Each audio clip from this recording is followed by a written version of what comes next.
medição de temperatura, tá? Seguindo sempre nessa sequência, vocês podem perceber que as nossas aulas, nós estamos apresentando a variável de processo e estamos falando dos seus respectivos medidores, né? Tivemos a variável pressão, chegamos na variável temperatura e hoje falaremos sobre os principais medidores, tá ok? O mais popular, o mais simples que a gente pode citar de todos eles, né, é o termômetro de dilatação, tá? Muito popular. A gente, inclusive, utiliza esse tipo de termômetro para poder fazer a medição de temperatura corporal, ok? Então, por isso que eu coloquei aqui no próprio slide, para que a gente possa ter uma ideia. Mas é assim que a gente vai encontrar ele na indústria, tá ok? Basicamente, a gente vai ter aqui algumas situações a se atentar, né?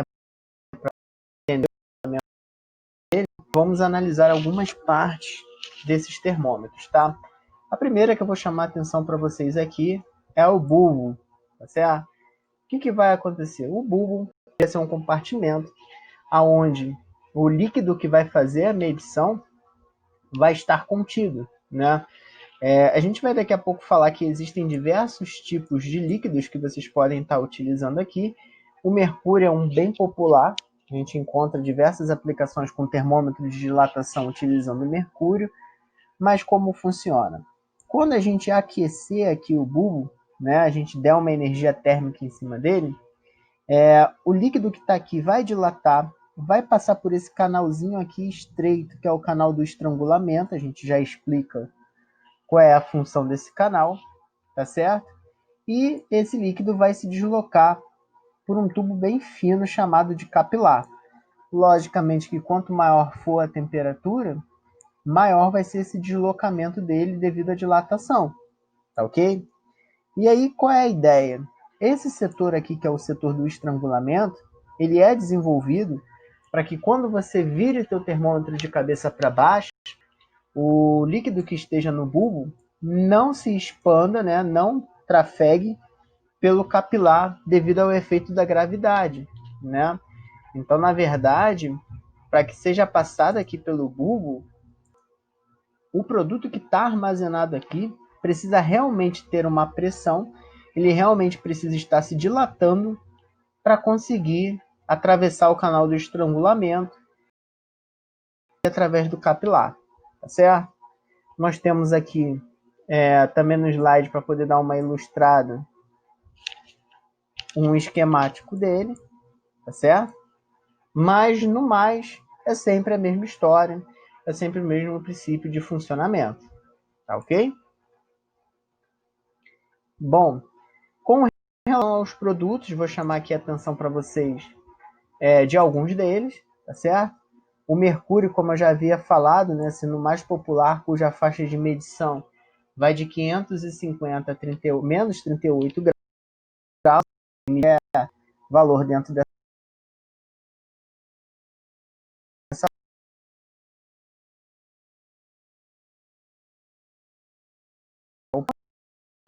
que se torne em estado gasoso, ele ainda tem a capacidade de manter a expansão, tá ok? Agora, como o ponto de solidificação dele é menos 39, a gente só vai poder utilizar ele ali no máximo até menos 38, porque se ele chegar em menos 39, ele congela. E aí, na verdade, ele, nesse ponto ele vai estar comprimindo, né? Ele vai parar de comprimir e vai congelar. E aí a gente não vai ter mais a expansão dele como era o nosso desejo anteriormente, tá certo? Aqui a gente pode ver dois outros tipos de produto, como o álcool etílico e o tolueno, que aí a gente tem a mesma dinâmica, né? Mudam-se as faixas de pontos de solidificação e ebulição, e automaticamente as faixas de utilização também vão sofrer alteração, tá ok? Aqui também é bastante interessante, se nós formos perceber, que nós podemos utilizar o mesmo sistema que nós utilizamos para medição de pressão através de um burdon do tipo C. Só que aí a gente vai ter o líquido que está no bulbo se deslocando pelo interior do manômetro, do burdon, ok? Fazendo com que ele adquira aquele deslocamento que a gente já havia falado anteriormente pelo impacto do produto e traduza uma mutação de ponteiro. Tá ok? Termômetro a gás muda muita coisa? Absolutamente não. O que muda é o produto que está sendo utilizado aqui no bulbo, né, para poder fazer essa medição. E aí, quando a gente fala de termômetro a gás, normalmente os produtos que a gente vai utilizar, né, os elementos de medição, eles possuem pontos de fusão e ebulição diferentes do termômetro a líquido, né, que acaba fazendo com que eles consigam medir uma faixa menor de temperatura. A gente poderia, num primeiro momento, dizer que os termômetros a gás eles são utilizados para fazer mais a medição de temperaturas mais baixas, ok? Temos aqui um exemplo, né, prático, real desses medidores de temperatura, tá? Desses termômetros por deslocamento de gás. E aqui a gente pode ver, ó, que os pontos deles, o menor valor possível, é bem baixo. A gente vai trabalhar aqui com menos 267, menos 239, né? Que seriam as temperaturas críticas que eles poderiam ser expostos. Então a gente consegue trabalhar numa faixa de valor bem menor. Bom, os termômetros bimetálicos, né? Basicamente, um termômetro bimetálico ele vai consistir em duas lâminas de materiais diferentes, tá ok? Essas lâminas vão ser soldadas, elas vão ser sobrepostas uma em cima da outra. Aqui no caso está sendo dado o exemplo do latão, né? Junto com outro material aqui, provavelmente uma liga, que quando você tiver o aquecimento desse par bimetálico, ele vai acabar tendo um encurvamento devido à dilatação. E aí o que vai ocorrer, né? Esse encurvamento, né, esse par bimetálico, ele pode ser feito da seguinte maneira. Ele pode ser rolado no formato de hélice, tá? Como é o exemplo que a gente vê aqui, ou no formato espiral, lembrando que se é o par bimetálico, são os dois metais que a gente acabou de ver, e que quando a gente aquecer esse par bimetálico, ele vai se dilatar. E ele se dilatando, ele vai acabar gerando aquelas movimentações tradicionais de bordões que nós vimos anteriormente, né? E vai acabar levando esse movimento para o ponteiro, para que o ponteiro possa deflexionar. Uma das falhas, né, que a gente vê, né, de instalação desse tipo de termômetro é o subdimensionamento, ou seja, né, você colocar ele num processo cuja temperatura é acima da que ele pode suportar. E aí o que vai acontecer? Esse par bimetálico vai sofrer a chamada dilatação, vai entrar na zona deles, que é a zona plástica, que é a hora que ele deforma e não volta, né? E aí o ponteiro vai acabar ficando congelado no valor máximo. Quando você remover lá o teu termômetro para poder ver o que está acontecendo com ele, você vai ver que o termômetro congelou, o ponteiro congelou no ponto máximo. É no momento que o par bimetálico foi submetido a uma temperatura muito alta, ele deformou, e quando ele deforma, não tem mais o que fazer, né? No caso, só comprando um termômetro novo. Bom, aqui para a gente ilustrar mais ainda como a gente pode estar encontrando, tá? Esses termômetros na prática. Isso aqui é mais uma visão global para a gente sempre estar espelhando o nosso conteúdo com a prática, que é o nosso intuito aqui. Tá? Se vocês quiserem pausar o vídeo para poder dar uma olhada com calma, fiquem à vontade. E chegamos aqui no sensor mais popular para medição de temperatura, que é o termopar, tá certo? O termopar, basicamente, ele vai fazer a conversão de temperatura em uma grandeza elétrica chamada de tensão, né, de maneira proporcional, ou seja, nas pontas dos fios vão surgir um valor maior de tensão se a temperatura que ele for exposto, né, aumentar. Isso é bastante legal da gente falar. Termopar, como já havia mencionado, é o mais popular, tem muita aplicação na prática, tá? Essa daqui, na verdade, é a junta de medição dele, onde você conecta no processo para poder fazer a medição. Esse dispositivo que está aqui é também chamado de cabeçote, né? Você encaixa o termopar por dentro dele e esse dispositivo gera uma blindagem para proteger o teu medidor, né, o teu termopar. E aqui a gente pode perceber que são as pontas dos fios, aonde a tensão irá aparecer quando você submeter a junta de medição a uma temperatura, a uma variação de temperatura, ok? E aí a gente aqui ilustra, né, mostra todos os tipos de permutação que a gente possa encontrar dos termopares na prática. Bom, o que vai, na verdade, aqui, o que a gente vai estar falando vai ser sobre o efeito Seebeck, tá? Que aí o que aconteceu? Esse físico, né, um físico alemão, tá aqui, ó, a descrição dele, ele descobriu que se você pegar dois materiais diferentes, tá, unir numa ponta, numa junção, na ponta de cada um deles vai existir a chamada diferença de potencial elétrico, que a gente conhece na eletricidade como tensão elétrica. E aí o que acontece? Quanto maior for o estímulo térmico nessa junção, maior será essa diferença de potencial nessas duas pontas desse par bimetálico. A gente pode ver aqui na figura que é utilizado um voltímetro para estar ilustrando que está tendo produção de tensão na ponta desse par bimetálico. E aí o que vai ocorrer? O porquê que isso acontece, né? Aí é aquela história. Alguns de vocês já têm conceitos de elétrica, outros não. Mas o que acontece aqui realmente? Quando você aquece esses materiais, eles possuem, né, dentro da sua estrutura, os chamados elétrons livres. São aqueles elétrons que não estão tão fortemente ligados ao núcleo atômico. E aí esse efeito térmico faz com que esses elétrons se desprendam dos átomos. Como se tratam de materiais diferentes, eu vou ter mais elétrons soltando de um material do que do outro.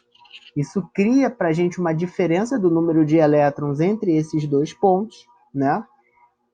Então, um desses pontos aqui vai ter mais elétrons do que o outro, e essa diferença de potencial elétrica é a tensão, é o que o instrumento receptor, que pode ser um indicador, um transmissor, qualquer outro tipo de instrumento digital que receba essa informação, consegue fazer a leitura da tensão elétrica e comparar como temperatura. Bom, as conexões elétricas, né, de como a gente vai encontrar, aqui nós temos o cabeçote, como eu já havia falado para vocês, que é onde vai ocorrer o ponto de conexão e aonde vai ser fornecido aqui, pode ser fornecida uma proteção para esse termopar, né? O instrumento que vai receber a referência dele, aqui no caso foi um registrador digital, tá? E quando receber um valor X de tensão, vai saber, né, na configuração interna dele que isso equivale a um valor Y de temperatura. Nós teremos aqui a medição, né, como exemplo de um forno. Esse termopar está sendo submetido a uma temperatura e criando um valor de tensão. Esse valor de tensão vai chegar aqui na junta do cabeçote, né? Vai ser utilizado um cabo de extensão ou compensação para levar esse valor de tensão até o instrumento receptor, e o instrumento receptor vai mostrar lá para o operador, para o técnico, o valor de temperatura. Tá ok? Aqui a gente pode ver de forma esquemática, né, a chamada junta de medida, que é a junta que a gente vai conectar no processo para ser submetida à variação de temperatura, tá ok? Os fios do próprio termopar, o nosso bloco de ligação, que é o nosso cabeçote, o nosso cabo de extensão e o nosso instrumento receptor, tá ok? Bom, os termopares, eles normalmente recebem nome de acordo com uma letra, então tipo T, J, E, K. Cada um vai ter materiais diferentes para compor os seus metais, né? A gente pode ver que o tipo T, um dos metais é o cobre e do outro é uma liga de cobre e níquel, né? Então a gente sempre viu, né, que o termopar é feito por dois metais diferentes, então pode ser o metal em estado natural ou uma liga. Vai existir a faixa de medição de temperatura, a gente pode perceber aqui, ó, que cada termopar cobre uma faixa.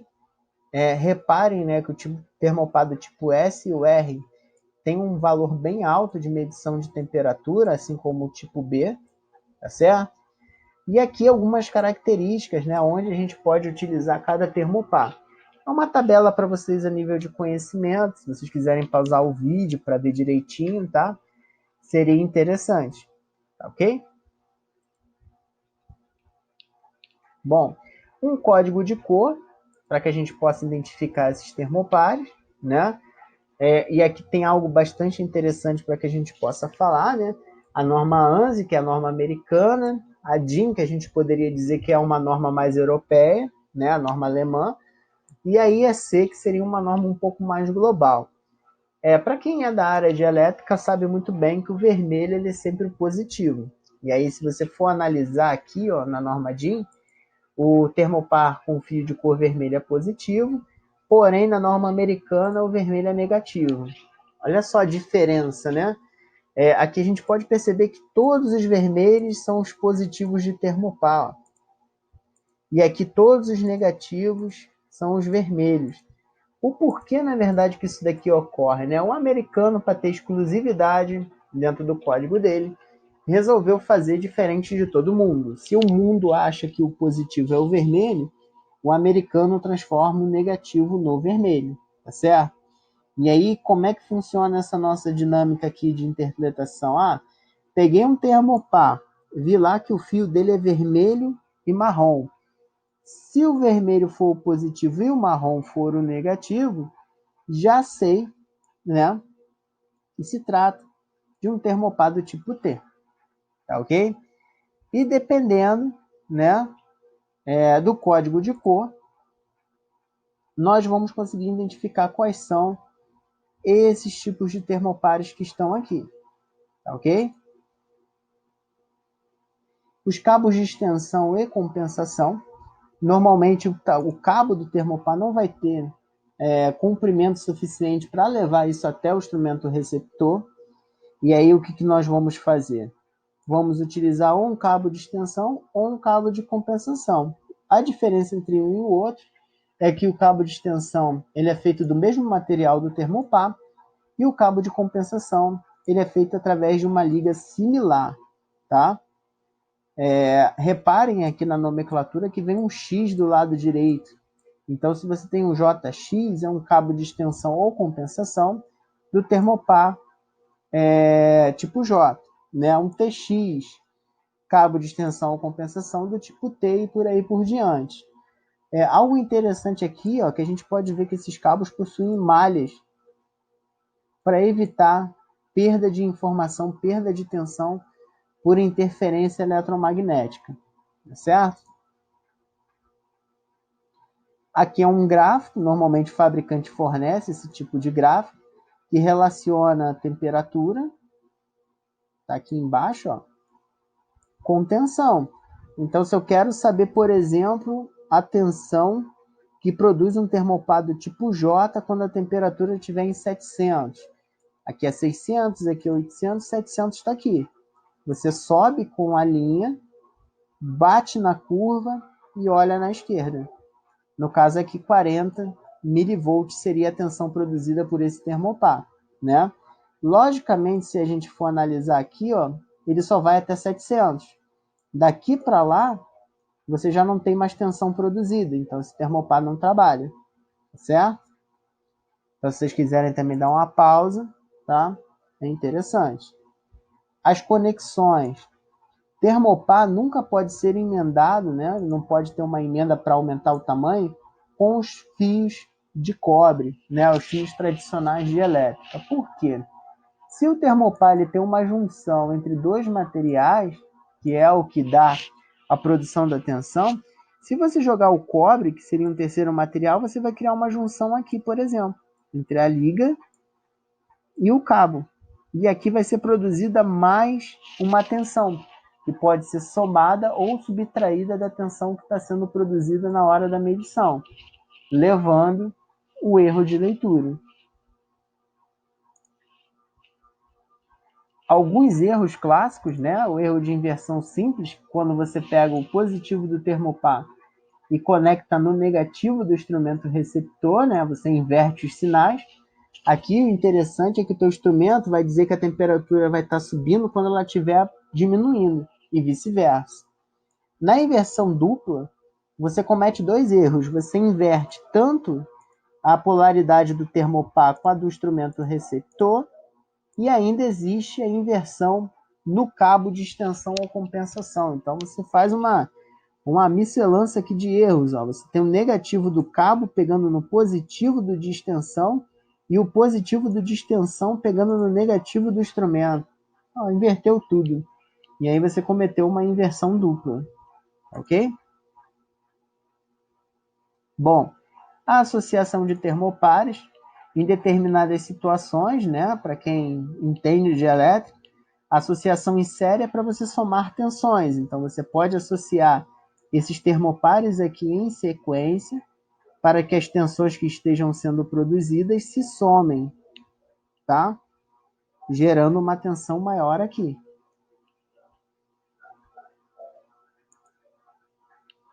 Ou existe associação em paralelo, que é quando você quer ter uma média de tensão. Então, esse vai produzir um valor, esse outro, para você saber a tensão deles em paralelo, nessa conexão paralela, você vai fazer uma média, né?